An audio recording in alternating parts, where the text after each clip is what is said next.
home front, one of the really staggering sights at the moment is the variety of signs on windscreens. There seems no limit to the reasons why each car should have priority over every other. Here's one of the best reasons yet evolved.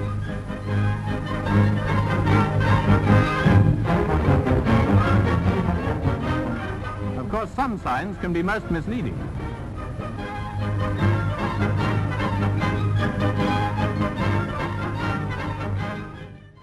Our lamps on our bikes were very dim. You couldn't see much. In the blackout, a dark night, you couldn't see anything.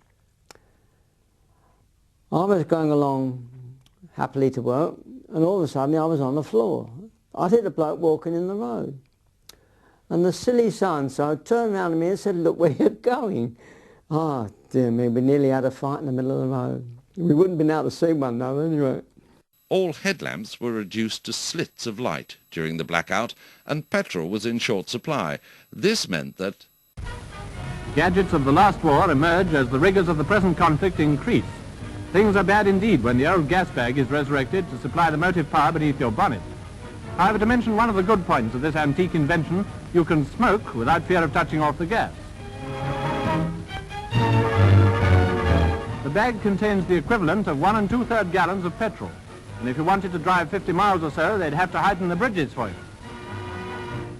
In order to economize even the bigger buses and lorries had to make their own fuel to save petrol. Gas is produced by means of anthracite in a special trailer towed by the lorry or bus. And the Minister of Mines, Mr. Geoffrey Lloyd, is very interested in examining the various types on show. It's an ingenious plan, and we shall no doubt grow accustomed to seeing buses like this. At the back of us in King George's Park, they had a whole series of balloons, these balloons that they used to put up against aircraft. And one night, one of them half deflated and was blowing about in the wind, flapping like mad, and it frightened the life out of us. The balloon, in a gallant bid for freedom, nearly succeeded in getting away, but not quite.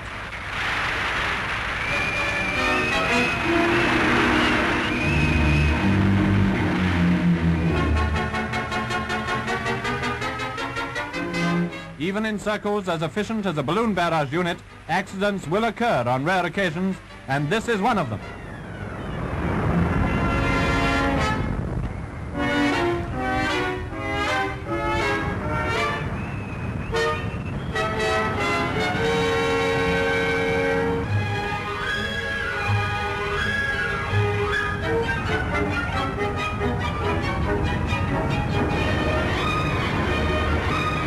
Act 2, the attempted arrest of the balloon responsible for all the trouble. Gadser, don't hit a balloon when it's down. The last act is the death of the balloon. All rather sad, don't you think? After the outbreak of war had been declared, we never knew that the Germans may not be sending their air force over to raid us the very next day. But it so turned out that it was just on 12 months before the first of the German raiders came over this country. And so we were given that period, which the Americans christened the phony war, because there was no action taking place. It was a strange period, the phony war. It was, you know, sort of living on a knife edge, really, wondering what was going to happen next. In December 1939, Winston Churchill broadcast to the country on BBC Radio. We tried again and again to prevent this war. And for the sake of peace, we put up with a lot of things happening which ought not to have happened. But now we are at war, and we are going to make war, and persevere in making war until the other side have had enough of it. We have been agreeably surprised that 10 weeks have been allotted to us to get into fighting trim. We are in a very different position from that we were in 10 weeks ago. We are far stronger than we were 10 weeks ago.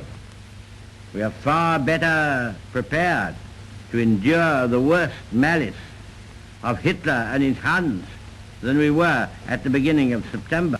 But this I will say, without a doubt, that the fate of Holland and Belgium, like that of Poland, Czechoslovakia and Austria, will be decided by the victory of the British Empire and the French Republic.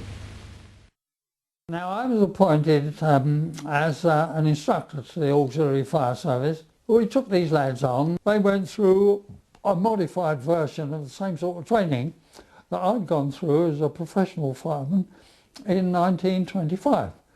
Climbing ladders, working pumps, running out fire hose, handling branches. That's what you, or the older public would call a nozzle in the fire service. That's known as the branch. Christmas 1939 saw thousands of parents leaving to visit their evacuated children.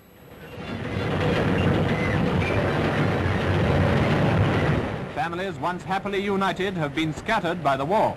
But here's the first big organized visit of reunion, and the parents are naturally taking a lot of presents with them. The joys of the country are much appreciated by most of the evacuees, but village shops have their limitations.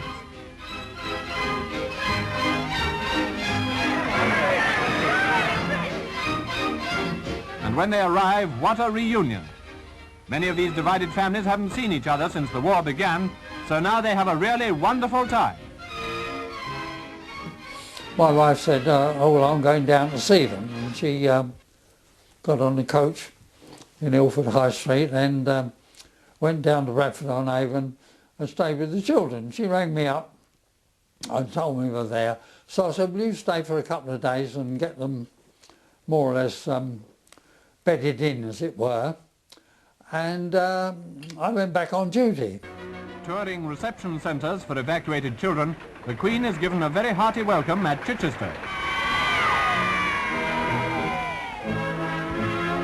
At the assembly rooms, nearly 200 children from South London troop in to have lunch. The Queen herself samples the threepenny meal and declares it very good.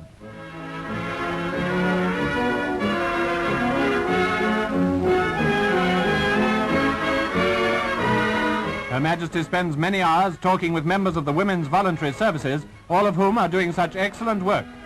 The Duchess of Norfolk is a leader of the WVS in this district. So ended 1939. It was to the echo of marching feet that a new decade was ushered in. And the picture is of a nation rapidly, but nonetheless surely, mobilizing its manhood for the supreme triumph, mobilizing its manhood for the supreme cause, liberty and the defeat of aggression. Manhood includes womanhood. Nothing has been more impressive in these early days of war than the part undertaken by women.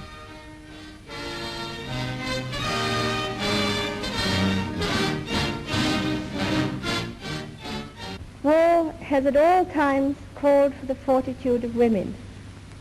Even in other days, when it was an affair of the fighting forces only, wives and mothers at home suffered constant anxiety for their dear ones, and too often the misery of bereavement.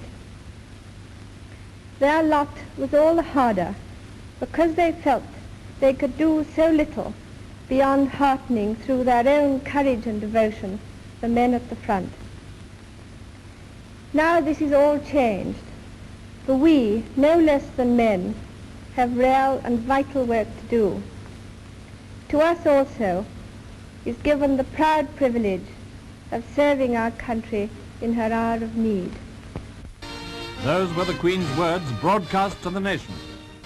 1939 has become the first year of the Second World War. Certainly it has been a war such as no man could have predicted. Taught by the Great War and German propaganda to expect a fierce blitzkrieg, we have stood ready for the assault on our cities. The British Expeditionary Force has taken its place beside the armies of France to confront the German military machine. Neither of these two arms of our defense has yet been seriously engaged. Well, we did sort of manoeuvres and went down to Bisley and practiced firing. We could fire rifles all right, we got pretty good.